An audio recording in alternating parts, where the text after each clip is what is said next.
Alright, so looks like we got ourselves a sort of Oceanid fight variant, which I'm all for. It's kind of the same concept as the Albedo Quest Cryo-Regisfine that was in the 1.2 update when Dragonspine was introduced. And I'm all for that because I also really like to do things because let me I need something to do. So when it comes to a new variant of a boss fight that actually I think is better than the base fight in game, I'm all for it, really. And of course, there's going to be guides out there showcasing their Ganyu build. I can do 300k damage per shot with Bennett, Sucrose, and Ganyu in one fight. I don't give a fuck, okay? Because this video is dedicated to those who aren't super whales and or super unlucky. Because who knows, maybe some people really couldn't pull any units or weapons they could use, and all they have is the starter characters. I felt that way. In the OG Venti banner, I pulled 5 Barbaras, and I didn't get jack shit. So, you know what? I feel for you. So, in this fight, all we're going to be doing is using Amber and Lisa, mostly Amber. And just for the record, you can eat food. So you can eat your Adeptus Temptations, or your sauteed Matsutakes, or perhaps even drink another potion. Because, I'll be honest with you, I'm all for that. Give me more damage. I want to make this fight quicker. So, let's take a look at my gear real quick. Sharpshooter's Oath. For Amber, her artifacts is 4-piece Wanderer's Troop, crit damage hat, pyro bonus goblet, attack, and HP.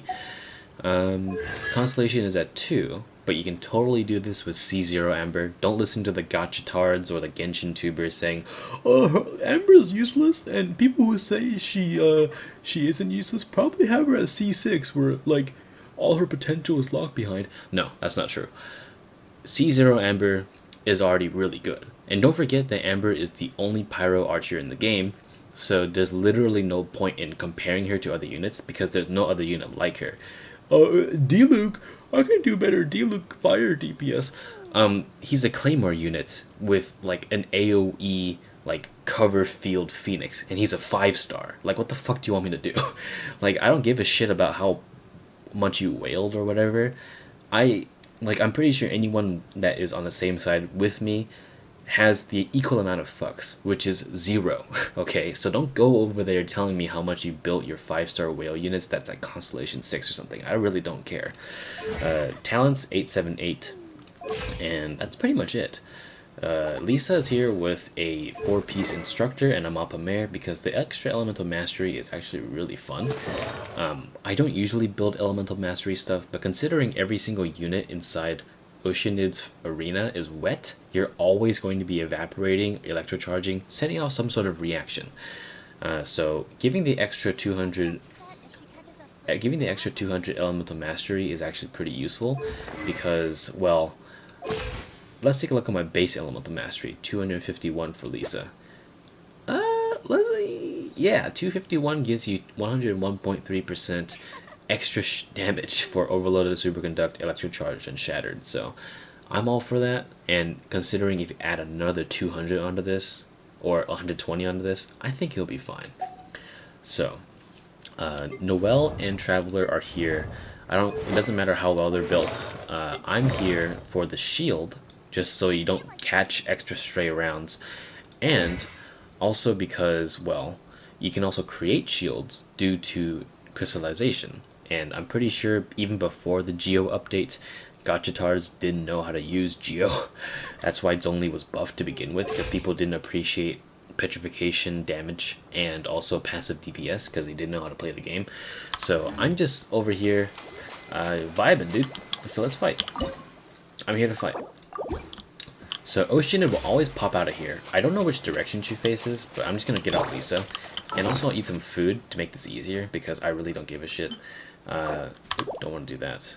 Let's just eat this and drink a defense sort of thing. Alright, and the second she pops up, she's damageable. So I'm just going to set off an electric reaction. An assassin from our homeland, or a fool who trespasses upon the waters of Chinks, the rising floods. You can also activate the shield to do extra damage. Alright, so now when she does that, that means the Oceanid mimics her out. In the image of the wilderness. and just literally just fight him. It really isn't that difficult. And you can also use Amber's Baron Bunny to create a distraction, because hey man, if you're gonna take damage off of me, that's fine. Like, go attack my Baron Bunny, I don't want to take damage.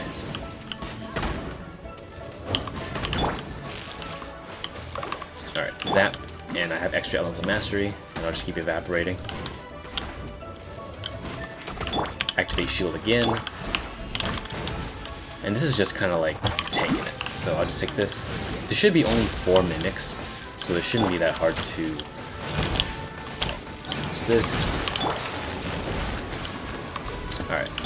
She should be back, and you can shoot her in the head again.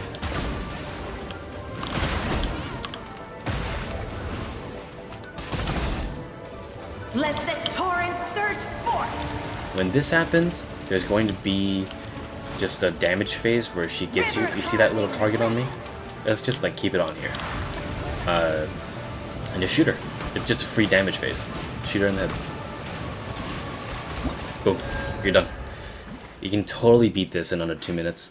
For the record, if that does happen and you don't kill her, there will be a second damage phase where she does this massive sort of swirl tornado thing in the middle where she sends out a tidal wave from the middle.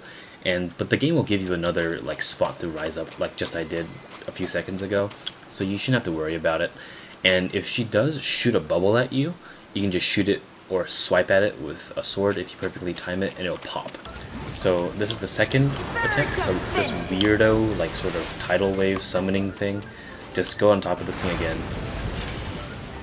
and then you'll avoid it. And it gives you 4 pieces to do that. Must be washed away. Shoot the ball, and you should be fine. So there's always going to be a crab that surrounds you, but you can just take care of him really easily. Alright, cool. So you really don't have to worry about her attacks at all. The only people that need to worry about her attacks is people on mobile that probably will overheat their phones in like 2 seconds. So yeah, it's really, really easy, and I really don't think it's going to be much of a challenge to a lot of people that have any sort of character built, unless if you just refuse to use Pyro and Electro for this fight. But even then, I think you'll be fine.